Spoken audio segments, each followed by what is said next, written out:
Bismillah, Allahu Akbar.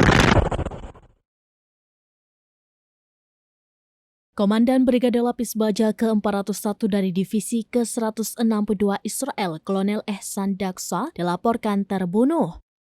Kolonel Ehsan tewas setelah diserang pasukan perlawanan Palestina di Jabalia, jalur Gaza sebelah utara pada Minggu 20 Oktober 2024.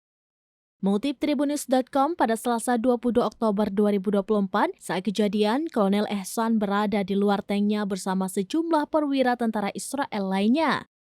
Tidak disangka, sebuah alat yang diduga ranjau darat meledak di dekat mereka. Tak ayal, ledakan tersebut seketika merenggut nyawa Kolonel Ehsan dan mengakibatkan beberapa perwira Israel lainnya mengalami luka-luka. Selang sehari pasca insiden maut tersebut, beredar video ratusan orang menghadiri pemakaman Daksa. Isak tangis pun pecah tak terkecuali dari para tentara Israel yang turut hadir dalam pemakaman komandan elit IDF tersebut.